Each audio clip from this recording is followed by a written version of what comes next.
Welcome to Ryan's Running Reviews in partnership with Roadrunner Sports, and today we're taking a look at a brand new model from HOKA. It's the Skyward X. Let's run with it. Before we get started, I do want to say these shoes were provided to me by Roadrunner Sports. However, no one had a chance to preview this video, and this file synopsis is my own. I'd also like to say please leave a like on the video and consider subscribing.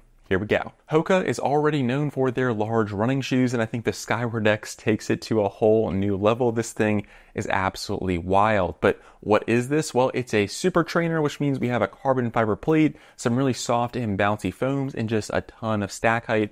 This is great for runners that want a really unique ride. It's good for those longer runs, but you can also kind of use it in your daily training efforts as well. It's surprisingly versatile for how large it is. So how big is the Skyward X exactly? Well, we have a whopping 48 millimeters of stack height in the heel with that classic 5 millimeter heel to toe drop from HOKA. And then that brings us to 43 in the forefoot, which is absolutely insane. So this shoe has more stack height in the forefoot than some brands have on their thickest running shoe, which is just absolutely crazy to think about. At 11.3 ounces, this is fairly heavy, especially when you compare it to a lot of the other super trainers out there. However, I do think we can kind of give this somewhat of a pass because it has, again, 48 millimeters of stack height, which is really kind of far and beyond most other running shoes out there. And honestly, I think it does a good job of distributing that weight. It doesn't feel as bottom heavy compared to something like the Prime X2 from Adidas, which is really one of the only other shoes you can really truly compare this to. Moving on to the upper, we have a flat knit material. The breathability was okay. I do wish it was a bit better.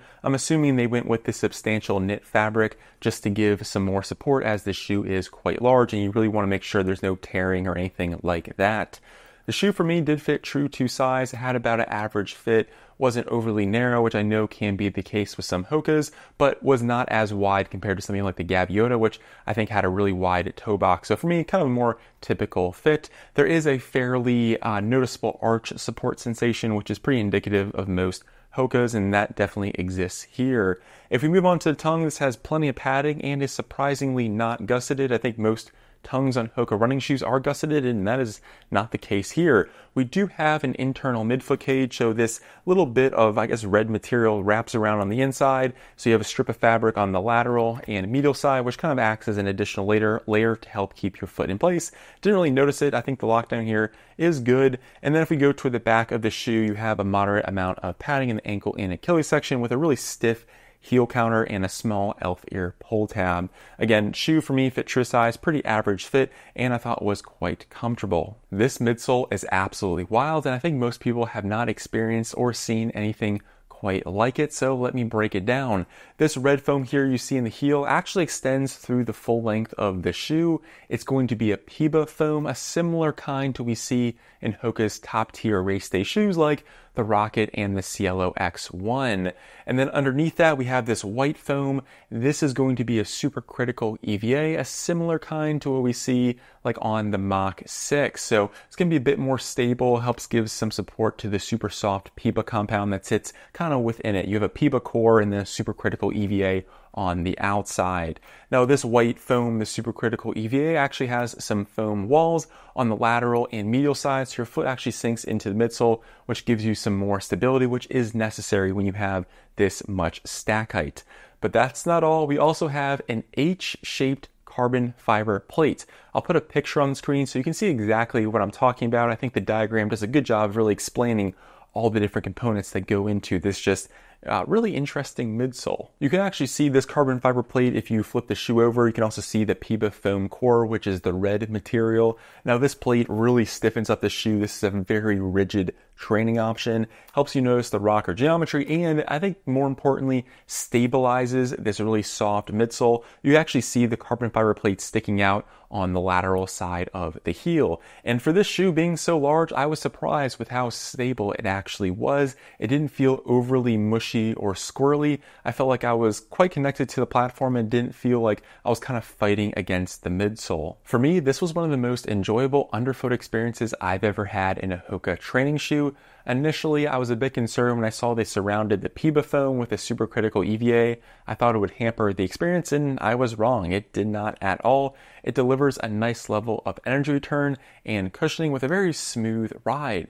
And even though the shoe is quite large, it didn't feel sluggish at all. You can actually kind of pick up the pace if you wanted to. Yes, the shoe is a bit bulky and 11.3 ounces. It's a little bit heavy, but I was quite impressed when I really tried to kind of put the foot on the gas. I think it handled it quite well. Now for me, I really like this as kind of a cruiser of a daily trainer. You're going to put this thing on, just have a really just fun, energetic experience underfoot. Again, 43 millimeters in the forefoot, 48 in the heel. That's absolutely nuts. And for me, if you just want to get out and just cruise for miles, this thing definitely gets the job done in a very enjoyable way. Moving on to the outsole, you have a ton of rubber here, which is part of the reason why the shoe comes in at 11.3 ounces.